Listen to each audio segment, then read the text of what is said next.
la imponen a través de la violencia y a través de la persecución sistemática, ¿no? Para instalar las agendas de poder de ellos. Y esto viene de la izquierda hoy en día. Esto es la izquierda que quiere nuevamente hacer transformaciones profundas al orden social a través de revoluciones culturales. Hola a todos y bienvenidos al episodio 46 de Pasemos el Rato. Mi invitado del día de hoy es columnista para El Mercurio, colaborador del Washington Post, director de la Fundación para el Progreso de Chile, autor de los libros La Neoinquisición, La Tiranía de la Igualdad y El Economista Callejero. Es uno de los grandes referentes a la hora de debatir sobre política y economía en América Latina. Es un luchador por la libertad y el pensamiento. Estoy hablando ni más ni menos que de Axel Kaiser y no van a querer perderse un solo segundo de este fenomenal episodio. Ya nos vemos. No saber de lo que la gente está hablando es incómodo, pero mucho peor es tener un cerebro y no utilizarlo. Esto es Pasemos el Rato, un espacio en el que hablo sobre distintos temas para que te enteres de todo y nunca te quedes fuera de la conversación. Yo soy tu anfitrión André Canal y hoy hablamos con Axel Kaiser. Bueno, y con eso le damos la bienvenida a Axel Kaiser. Axel, un gusto conocerte y bienvenido a Pasemos el Rato. Encantado de estar contigo, Andrés. Bueno, Axel, antes que nada, quiero contarle a las personas que yo a ti te veo básicamente como Batman. Tú eres un enigma y yo lo que veo es un superhéroe, más o menos, afuera cuando está haciendo los debates políticos, etc. Y es como, también veo como un Bruce Wayne. Eres una persona misteriosa y algo que estuve aprendiendo de ti hace poco es que naciste el 4 de julio y me llamó la atención saber si de ahí sale tu pasión por la libertad. Sí, siempre he tenido una conexión muy profunda con Estados Unidos y sobre todo con la historia de la independencia de ese país, en la gesta libertaria que fue eso. Y soy un gran admirador de los padres fundadores, que los he leído mucho, los he seguido mucho, y no creo que haya un experimento de libertad más formidable que lo que fue la creación de Estados Unidos. Y pienso que eso, haber nacido el 4 de julio, de alguna manera viene a ratificar esta intuición libertaria que le hice consciente mucho tiempo después de haber pasado por la adolescencia incluso. Es decir, fue un descubrimiento para mí también esta pasión por la libertad y de pronto caer en cuenta que estaba siendo celebrado el mismo día de la independencia de Estados Unidos. He visto también que has conocido muchísimas personalidades interesantes, entre esas el premio Nobel Mario Vargas Llosa, Neil deGrasse Tyson, Jordan Peterson, entre otros. ¿Cuál ha sido el que más te ha sorprendido y por qué? Yo creo que una de las personas más profundas y de las que más aprendo conversando es con Deirdre McCloskey, porque tiene una visión integral del mundo, es interdisciplinaria, incluye filosofía, lenguaje, historia y también la economía más mainstream. Como sabemos, McCloskey fue profesora de Chicago, entonces es una economista mainstream, pero es mucho más intelectual y más profunda que la gran mayoría de los economistas.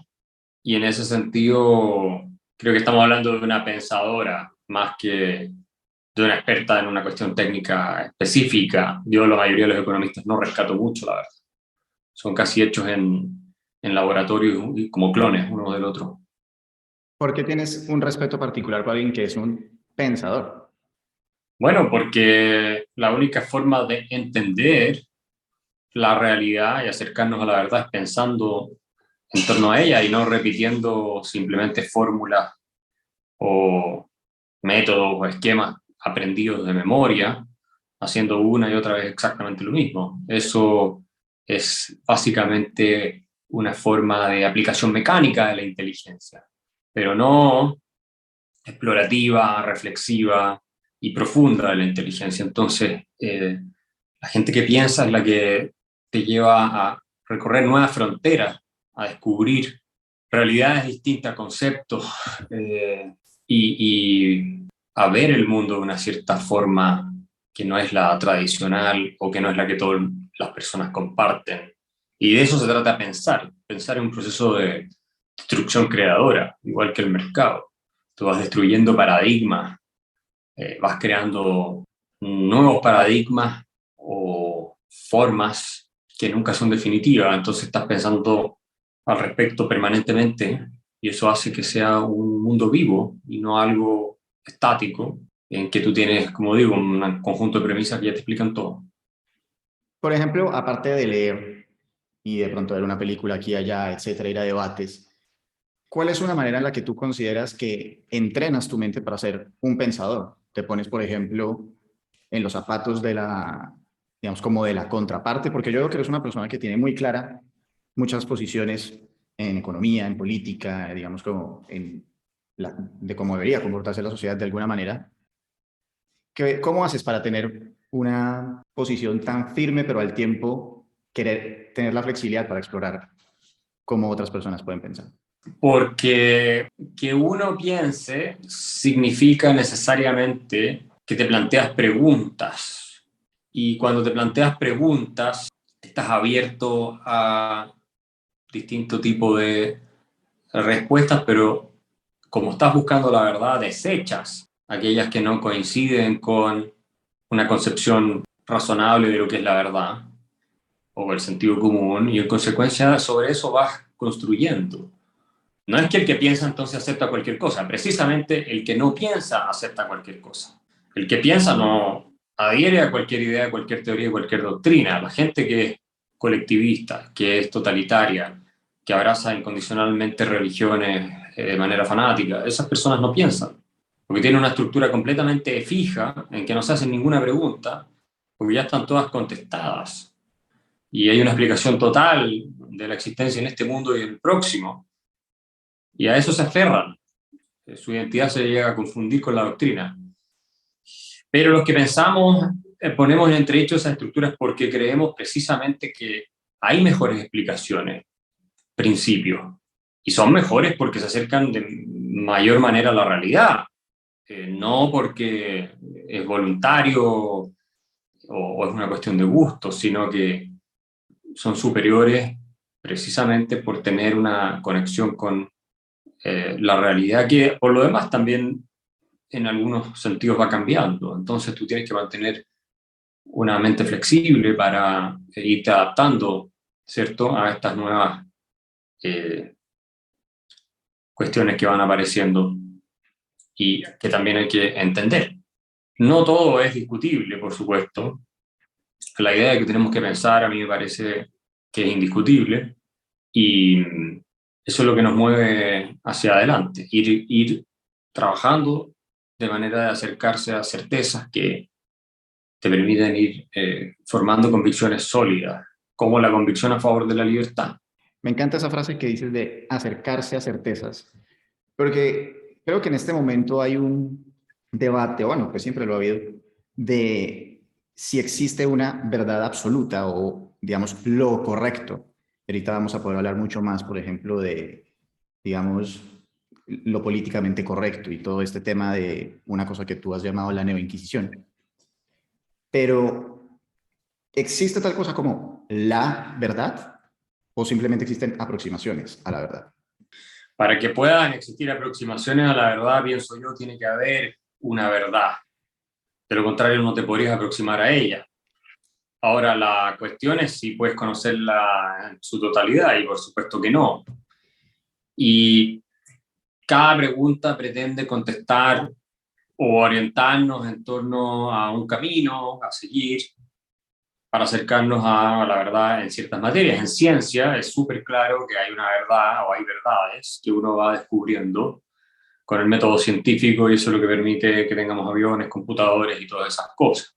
Si no existiera la verdad objetiva, más allá de nuestras preferencias y de nuestras observaciones, o más allá de nuestros deseos en realidad, sería imposible hacer ciencia. No habría absolutamente nada que no dependiera de la pura subjetividad de los seres humanos. Y en términos morales yo pienso que es mucho más difícil, pero es un proceso de descubrimiento también de lo que es correcto, lo que es justo, lo que es bueno, lo que es hermoso, lo que es bello, que se va desarrollando de mejor manera con una reflexión racional y con un diálogo. Tú vas descubriendo esos principios de justicia, y eso, bueno, te provee de respuesta a ciertas preguntas. Por ejemplo, si es que está bien robarle a una persona. Eso es algo que uno puede contestar reflexionando moralmente. Esto ya no es una pregunta científica, ¿cierto? Eso es una pregunta Ahora resulta que cuando tú descubres que la respuesta es no, está mal robarle a una persona inocente, etcétera, etcétera. Pues si le robas a alguien que te robó antes, en realidad estás haciendo justicia en cierto sentido. Bueno, cuando tú sigues esta filosofía, te das cuenta que si se comparte, produce mucho progreso para todos. Cuando las personas no le roban a los otros, no los matan, no mienten y siguen ese tipo de principios, yo creo que tienen que tener algún tipo de anclaje en las leyes del universo, en las leyes físicas, ¿no? Así como hay un orden natural en términos de las partículas elementales y de todo lo demás, creo que las leyes morales tienen algo de estructural dentro del universo. Es decir, cuando tú mientes, por ejemplo, y puede haber ocasiones en que mentir está justificado para salvar tu vida de algún asesino, si tienes que mentir lo vas a hacer, obviamente. Pero en términos generales, yo creo que estás transgrediendo una norma moral que tiene un anclaje en algo que va más allá que un consenso. Por eso mentir me parece a mí mal visto en prácticamente todas las culturas de todas las épocas.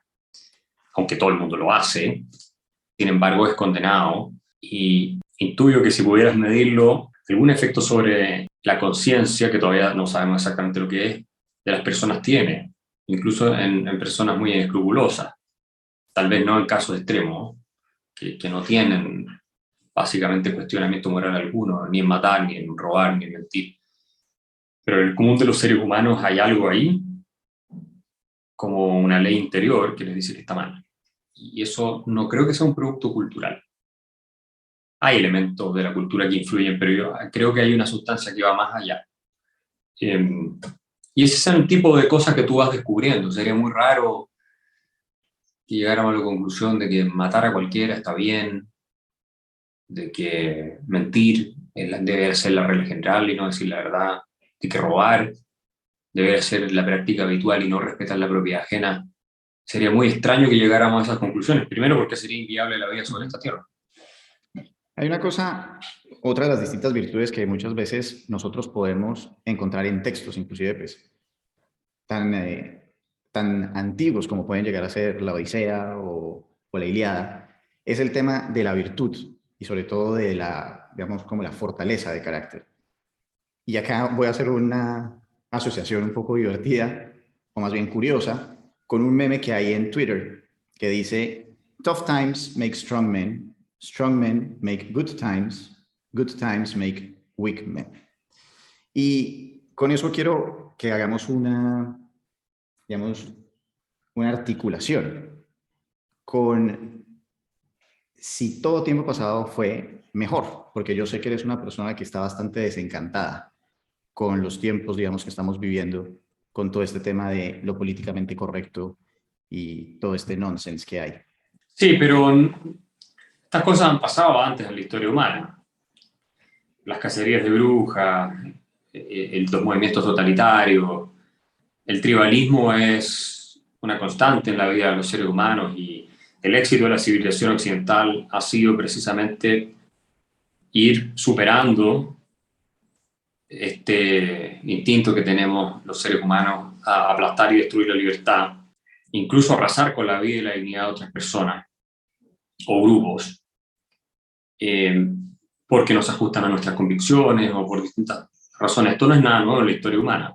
Lo que pasa es que las nuevas tecnologías, que sí son innovaciones sin precedentes, hacen que sea más difícil escapar, en cierto sentido, de la turba, ¿no? De los descerebrados humanos masa, porque tienes que ser descerebrado para caer en estas prácticas inquisitoriales y perseguir a gente. ¿A qué me refiero con descerebrado? A alguien que no está pensando, no está usando su cerebro.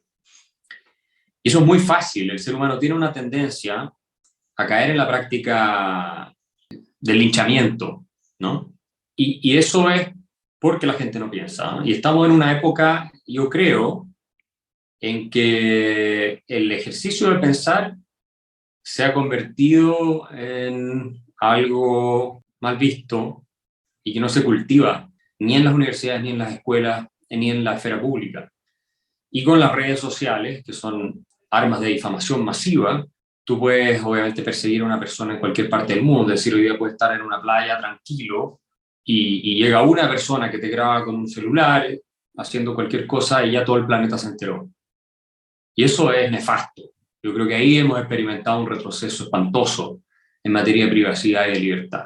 Las redes sociales como Twitter son tóxicas, estoy en Twitter por supuesto, pero es un espacio para que estos energúmenos, idiotas del Twitter, como lo llamaba Humberto Eco, tengan una voz que no debieran tener. Esa es la verdad. No en la esfera pública. Es decir, personas que no tienen las herramientas para hacer un aporte en la discusión, porque son nada más que linchadores que dejan que su veneno, sus propias crisis psiquiátricas se manifiesten en las redes sociales. Pues son gente enferma la mayoría, y hay estudios sobre los trolls. Y que se tengan tanta influencia en espacios de discusión, habla muy mal del tipo de esfera pública que tenemos hoy en día.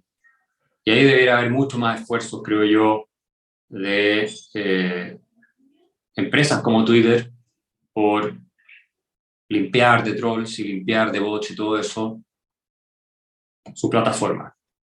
De partida, todo el mundo debería estar identificado y después tiene que haber cambios a los algoritmos. En fin, hay varias cosas que se pueden hacer.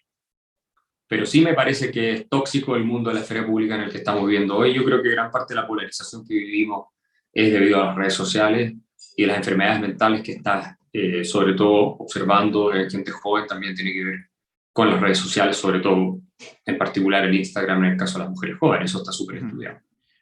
Ahí me surge una duda y es, hay un derecho muy conocido que es la libertad de expresión, en el cual muchas de estas personas pues se escudan para poder ir y decir lo que quieren. Entonces, ¿cuál es tu opinión con respecto a, o más bien, qué significa para ti realmente tener libertad de expresión?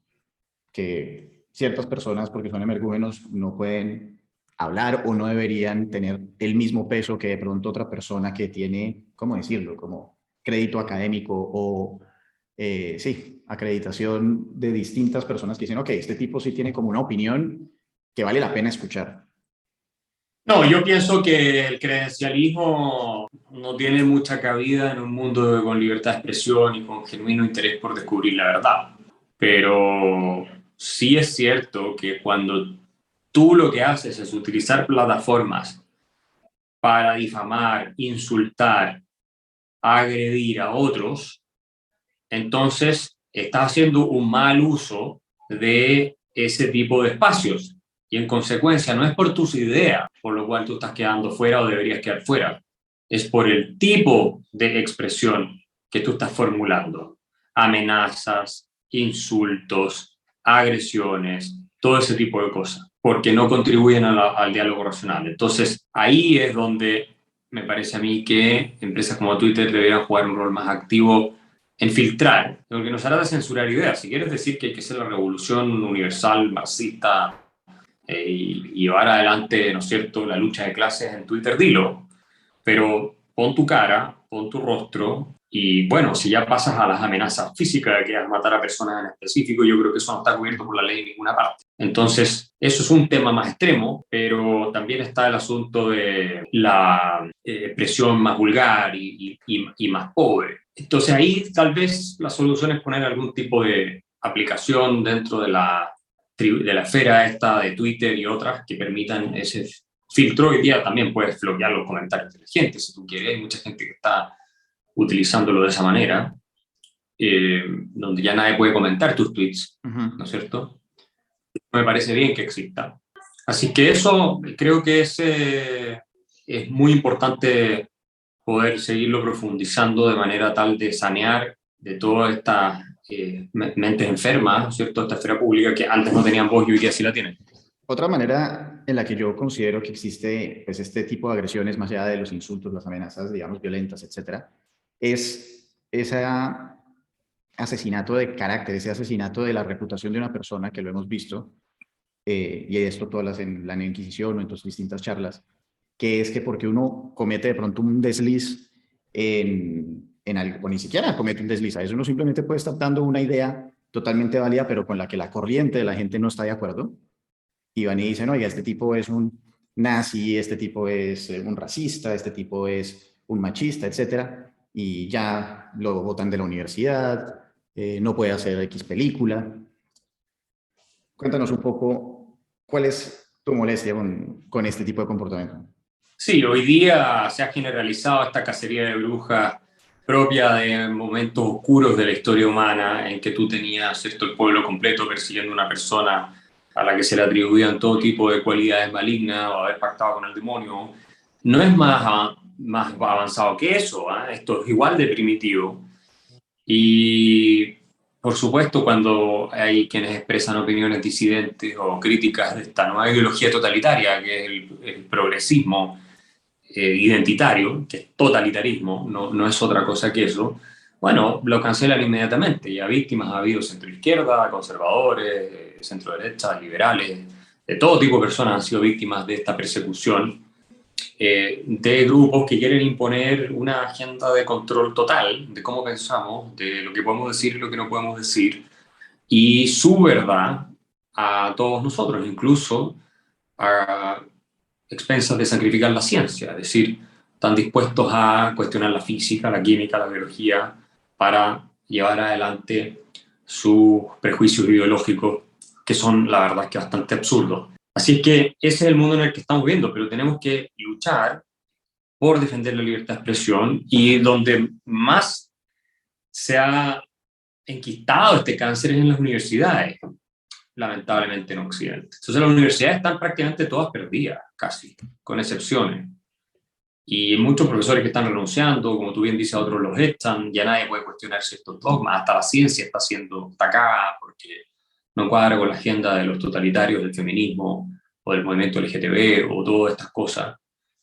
Y en consecuencia estamos entrando en una época de oscuridad, porque cuando tú ya no puedes ejercer el diálogo racional, no puedes perseguir, ¿cierto?, una verdad de acuerdo a los estándares de la lógica y de la evidencia, cuando no hay una tolerancia para discutir distintos puntos de vista, que unos son inmediatamente descalificados como malignos, ¿cierto? Porque esto es lo que tienen en común con la cacería de brujas. Tú a las brujas las denunciabas por hacer pactos con el demonio, y esa es una acusación tan poderosa que a los ojos de todo el entorno, cuando tú eras denunciado de eso y tenías que probar tú, no la otra persona, que no había hecho pactos con el demonio, ya te convertías en un paria social y tu sentencia estaba prácticamente dictada, porque para la comunidad el hecho de que te denunciaran significaba que tú eras culpable. Esa es la esencia de las cacerías de brujas. La denuncia te convierte automáticamente en culpable, y por eso tú tienes que probar que eres inocente y no el que te denuncia que tú eres culpable de algo que además es imposible de probar.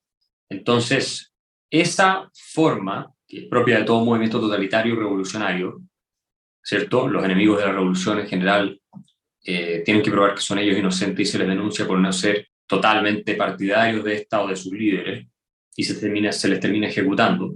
Bueno, es lo que tú estás viendo hoy. Afortunadamente esto no llega a niveles de ejecución física como lo teníamos antes, pero sí le arruina la vida a la gente.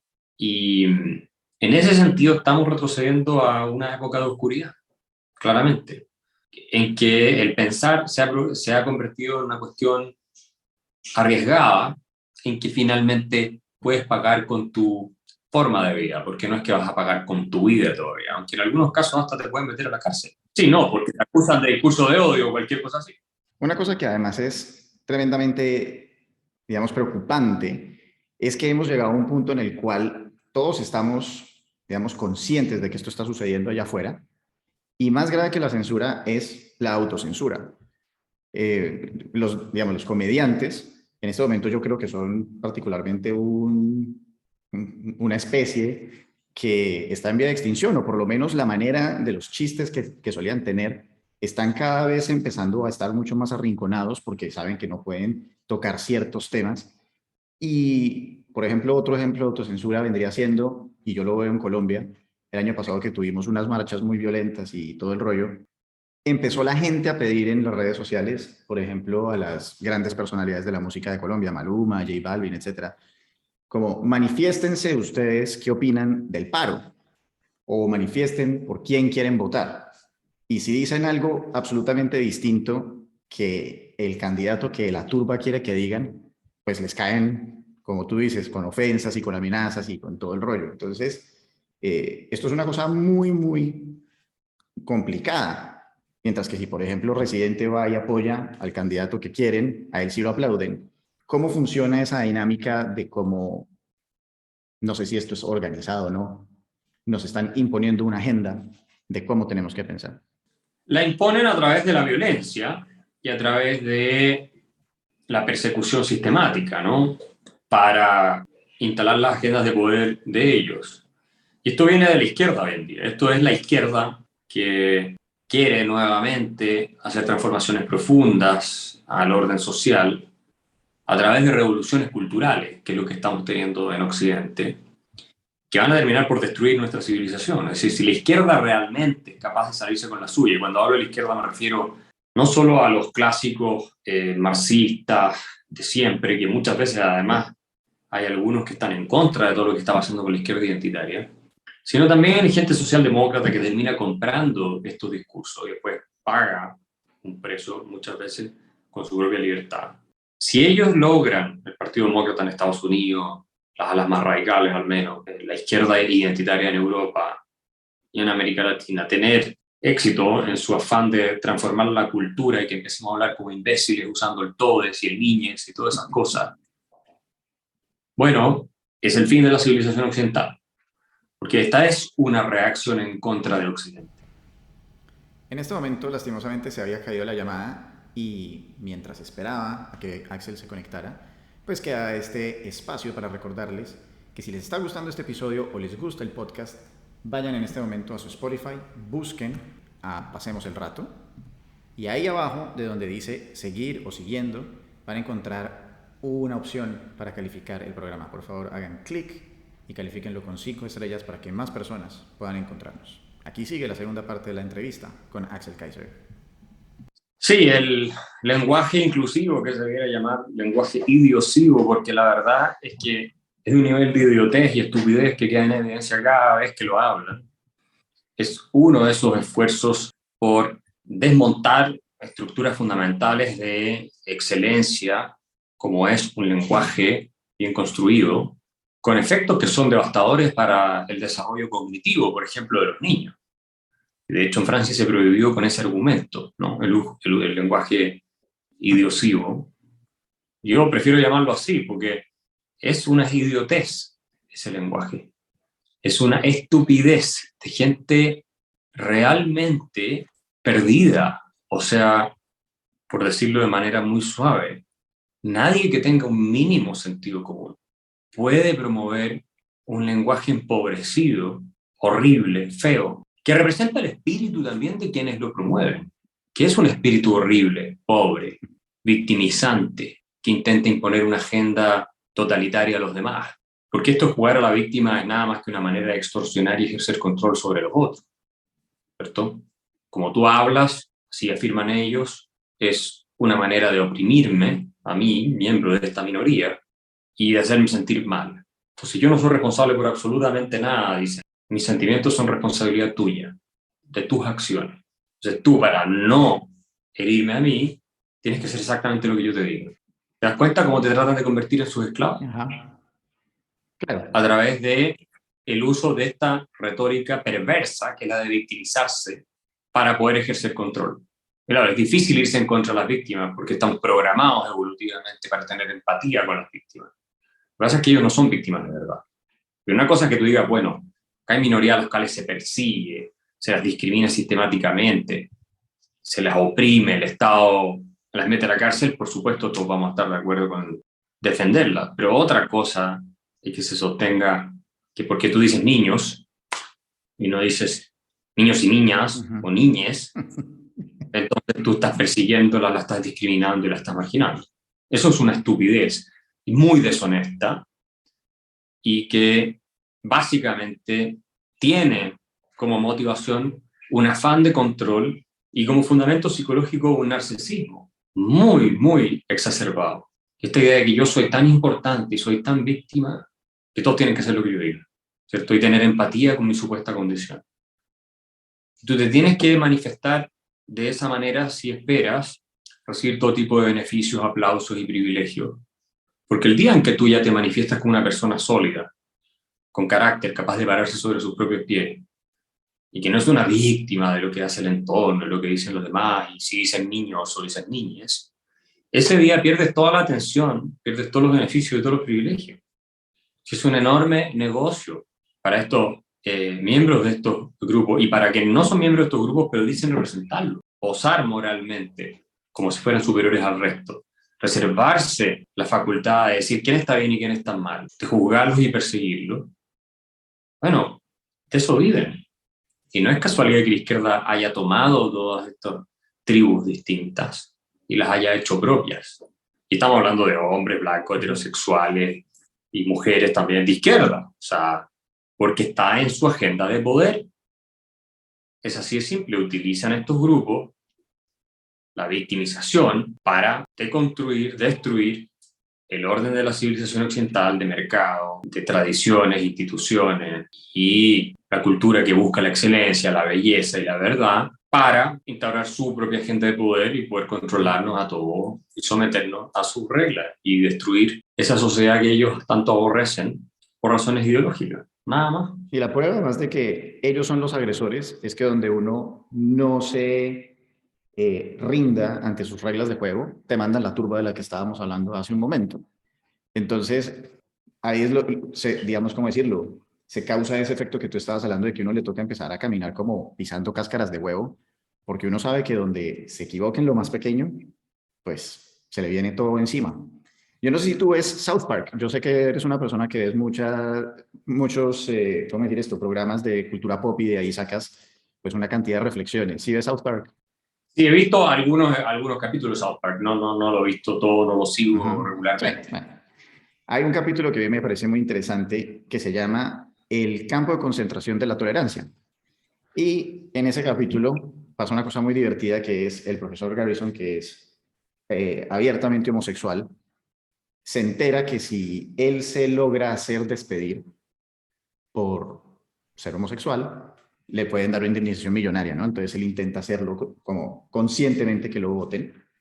Y a partir de eso los niños dicen como, oye, este tipo pues es un marica, ¿no? Y lo que terminan haciendo es que los envían a un campo de concentración de tolerancia en la que los obligan a que tienen que hacer dibujos de personas de distintos sexos y distintos credos y todo así como con arcoíris y cosas por el estilo.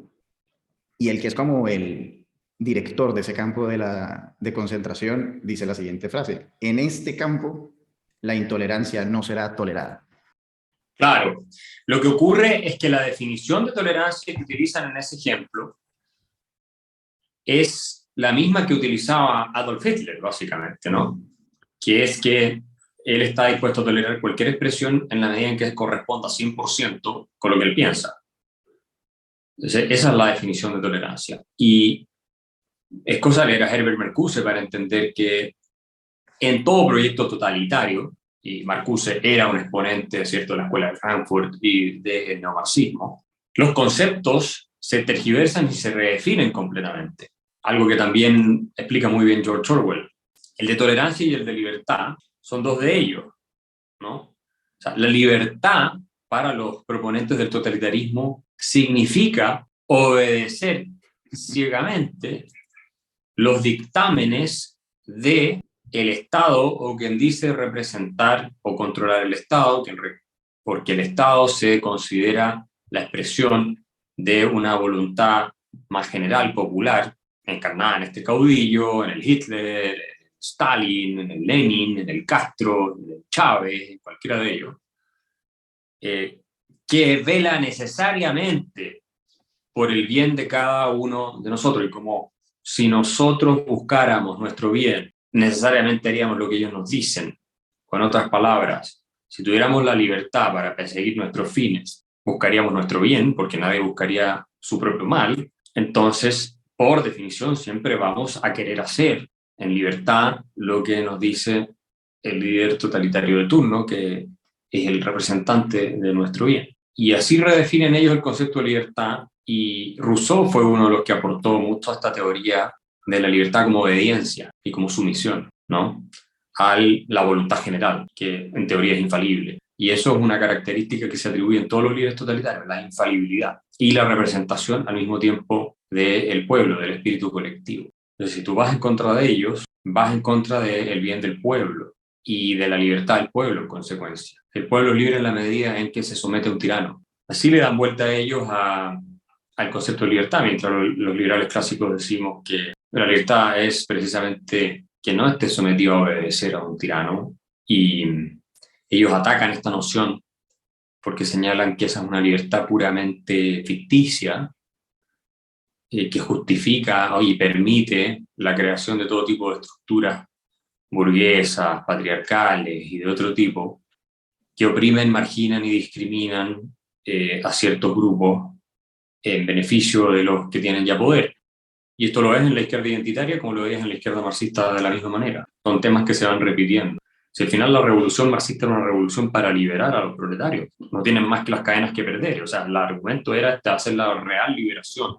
Y no era solo una liberación económica, era fundamentalmente económica, pero era de todas las estructuras, superestructuras, las ideológicas, la superestructura jurídica, todo básicamente que se derivaba de la estructura económica eran formas de ir perpetuando la opresión y el abuso de los capitalistas sobre los proletarios. Y hoy día lo que te dicen es, bueno, todo lo que se ha desarrollado en el seno de la sociedad, en esta idea de que todos somos iguales ante la ley, que es una ficción, permite que se cree este lenguaje patriarcal, excluyente, heteronormativo, que haya instituciones que marginan un sistema económico de mercado que básicamente solo beneficia a los que están arriba y perjudica al resto, un estándar de belleza que nada más que es otra manera de manifestar opresión y discriminación en contra de los obesos, las gordas y todo eso, que hoy día se está diciendo mucho.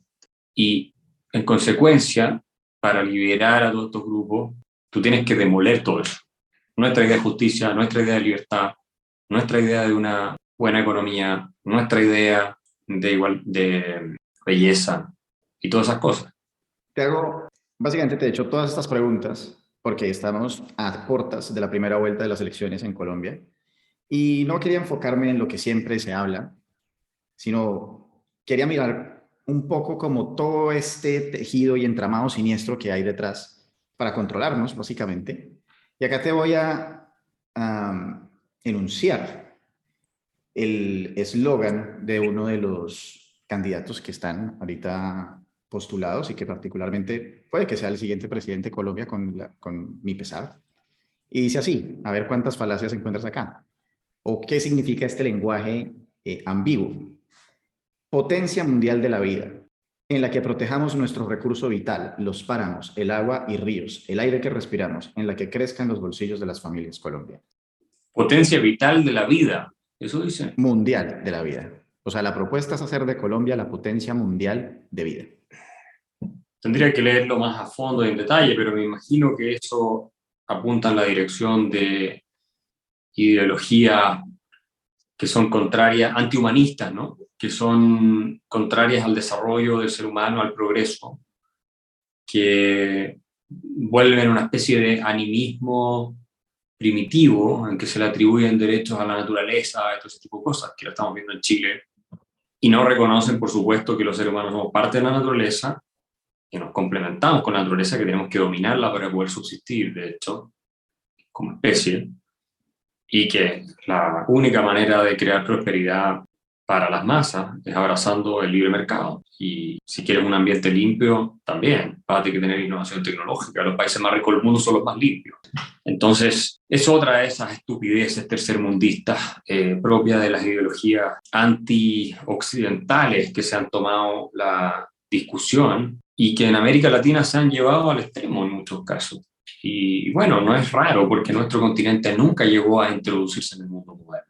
Nunca hemos pertenecido totalmente a la civilización occidental. Todavía tenemos un legado muy potente que es premoderno y que nos lleva una y otra vez a querer volver, retornar a ese pasado antes que llegaran los españoles, que supuestamente sería el lugar donde vivía el buen salvaje, éramos todos felices y sanos, y ¿cierto? Vivíamos en paz, y todas esas estupideces que nunca fueron ciertas, pero me imagino que va a apuntando a ese lado, a este movimiento globalista verde, ¿cierto?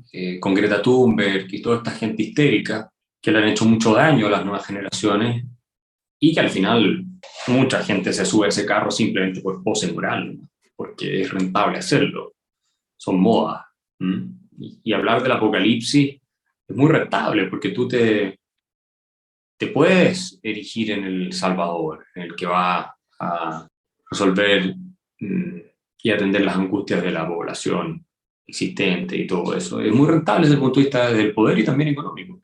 Económicamente es muy, muy conveniente para distintas empresas que empiezan a hablar de esto, de que el mundo se va a acabar mañana, se sacan fotos con Greta Thunberg, entonces siguen fabricando en China, en India, pagando muchas veces sueldos de miseria, como dicen los mismos socialistas, pero las defienden a estas grandes corporaciones porque sacaron los gerentes una foto con Greta Thunberg. Entonces pueden darse el lujo de cometer todas estas otras inmoralidades porque enarbolan un discurso que va a caer bien a las izquierdas más radicales y fanáticas. Entonces no los van a perseguir en los medios por sus otras inmoralidades que son reales, ¿no? Muchas veces hay prácticas que son muy cuestionables de parte de estas grandes corporaciones y sin embargo pueden seguir adelante con su indecencia en la medida en que digan que el mundo se va a acabar mañana y Greta Thunberg que es una gran líder y se llenan los bolsillos. No creas que hay gente que la pasa mal. Cosa de ver cuánta gente llegó en jet privado a la última COP25 en Escocia. Llegaron, no recuerdo la cifra, pero lo leí en Forbes, más de 1000 de todas estas personas están preocupadas por el medio ambiente volando en su jet privado, por supuesto, donde contaminan cientos de veces más que una persona normal que se sube a un avión tradicional y se va con los otros. Pero, viste, esto es toda una estrategia o una forma, más bien, de presentarte como bueno para poder seguir gozando de todos tus beneficios, tus privilegios y además pretender que eres moralmente superior al resto. Es masturbación moral, eso es lo que es. Axel, muchísimas gracias por tu tiempo hoy. Antes de que nos vayamos, es tu momento de brillar aún más y si quieres darle un mensaje a las personas donde seguirte, también pues contarles un poco de tu libro que está haciendo una sensación de ventas, El economista callejero, este es tu momento. Sí, les cuento del economista callejero, 6 meses entre los más vendidos en Chile, la mayor parte del número 1. Va a estar publicado en Colombia pronto, para que lo compren. Yo creo que un libro que logra algo que es fundamental y que es explicar principios básicos de economía complejos de manera simple, con ejemplos sencillos y en pocas palabras, pocas páginas. Y creo que va a ser un gran aporte a vacunarnos mentalmente contra el virus del populismo y la demagogia, porque este avanza, me parece a mí, muy de la mano de la ignorancia elemental de parte de la ciudadanía en términos de economía y otras cosas, pero sobre todo de economía. Y este es un libro para todo tipo de público, adultos, jóvenes, gente en los colegios, expertos y no expertos, es decir, para todo tipo de público. Así que ese es el libro del economista callejero, espero que lo tengan allá y cuando lo hayamos publicado ustedes lo difundan y pueda yo ir también a Colombia a presentarlo. Así que eso, y les deseo la mejor de las suertes en estas elecciones que vienen. Esperemos que Colombia no cometa el suicidio que ha cometido Chile en estos últimos años y que nos está saliendo mucho más caro de lo que todo el mundo bien pensante se imaginó. Axel, muchísimas gracias. Te dejo a tiempo para tu siguiente reunión. Sí, buenísimo. Que estés muy bien, ¿ah? Bueno, ese fue Axel Kaiser. Y si se quedaron hasta este momento, significa que pasaron un muy buen rato. Si quieren oír otras entrevistas interesantes que he hecho, les recomiendo los 2 capítulos más recientes, es decir, vamos en racha, el episodio 44 y el 45, con David Hanna y con Alejandro Agag, CEO de Extreme E y presidente de la Fórmula E. Si quieren aprender de una habilidad en particular, les recomiendo el episodio 38 de cómo crear el hábito para leer con Verónica Sendales y el episodio 38 con Oso Trao. Pueden seguirme en Instagram, @AndreCanaget, donde profundizo sobre los podcasts. Ahí pueden enviar sus preguntas o contactarme para lo que quieran. Si te gustó este episodio, copia el link y compártelo en cualquiera de tus redes sociales. Facebook, Instagram, Twitter, LinkedIn, el que quieras. Sigue el podcast o suscríbete. Solamente debes hacer clic en donde dice follow o seguir. Y ojalá puedas dejar una reseña de 5 estrellas en Apple Music para que más personas puedan encontrarnos. Sígueme y mencióname en cualquiera de las redes sociales, @AndreCanaget, con la lección principal del episodio de hoy para ti. ¡Nos pillamos! Gracias por pasar el mejor de los ratos conmigo. Puedes encontrarme en Instagram, @AndreCanellet, y seguir el programa por Spotify, Anchor y Apple Music. Nos vemos.